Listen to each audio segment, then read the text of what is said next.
दशावतार या नाट्य प्रकारात आतापर्यंत फक्त प्रौढ पुरुषच अभिनय करत होते। मात्र सिंधुदुर्ग जिल्ह्यातून आता बाल कलाकारही या दशावतारात सहभागी होणार आहेत। ते देखील दशावतार सादर करणार आहेत। याच विषयाचा सविस्तर आढावा घेऊया।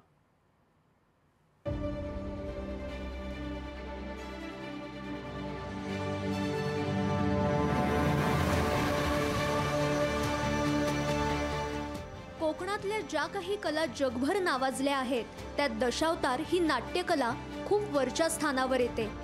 दशावताराची परंपरा कोकणात फार जुनी आहे। दशावतार करणारे कलाकार हे अतिशय सामान्य कुटुंबातले आणि काबाड कष्ट करणारे लोक असतात।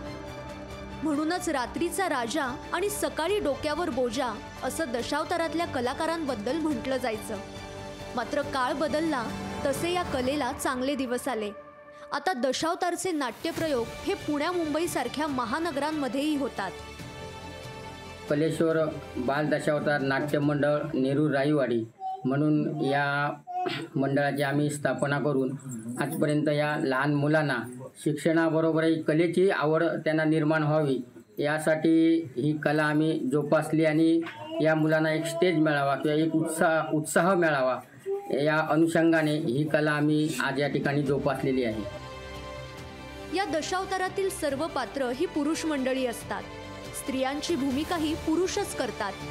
मात्र आता बाल कलाकारही दशावतारचा प्रयोग करणार आहेत। दशावतारातील ही बाल कलाकारांची एंट्री पाहण्यासाठी कोकणातील प्रेक्षकांसहित पुण्या मुंबईचे प्रेक्षकही आतुर आहेत। स्त्रीदेव कलेश्वर सात्री दशावतार नाट्य मंडळ नेरूर राईवाडी या नावाने ही कार्यरत आहे।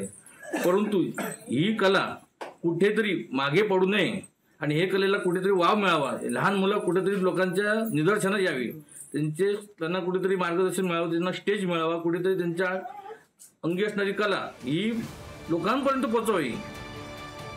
सिंधुदुर्ग जिल्ह्यात प्रथमच श्री देव कलेश्वर बाल दशावतार नाट्य मंडळ नेरूर राईवाडी इथे स्थापन करण्यात आले।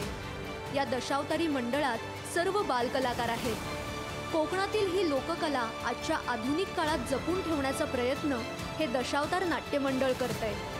या दशावतारी नाट्यप्रयोगांना दर्शकांचा मोठा प्रतिसादही मिळतोय।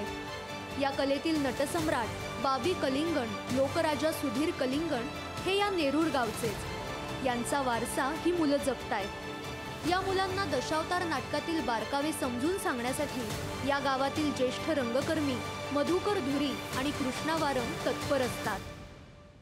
साथ मला माझ्या पप्पांनी केली, काकांनी केली, सूर्यकांत गावडे, कृष्णा गावडे यांनी मला खूप साथ दिला। पाठिंबा त्यांचा आहे म्हणून हे आमच्या कंपनीत चालू आहे। जर पाठिंबा नसला असता तर ही कंपनी एवढी आघाडीने पुढे आली नसती। त्यांचे मनपूर्वक आभार मानतो। आमचं दशावतार नाटक आमच्या सत्पुरुष मंदिराच्या तिथे ठेवलं गेलं। तिथे मी नारदाची भूमिका केली। तिथे या कंपनीचे मालक ओंकार धुरी हे आले होते।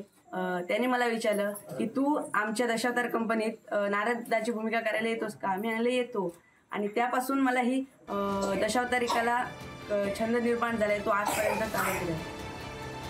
आज आपली शाळा सांभाळून हे छोटे कलावंत उत्तमरित्या अभिनय करतात। या छोट्या दशावतारी बाल कलाकारांना आपल्या अंगातील सुप्त कलागुणांना सादर करण्यासाठी वाव मिळालाय।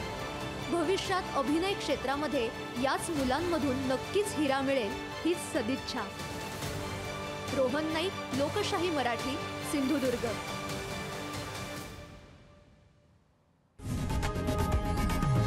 लोकशाही मराठी ऐका, पहा, जागरूक रहा।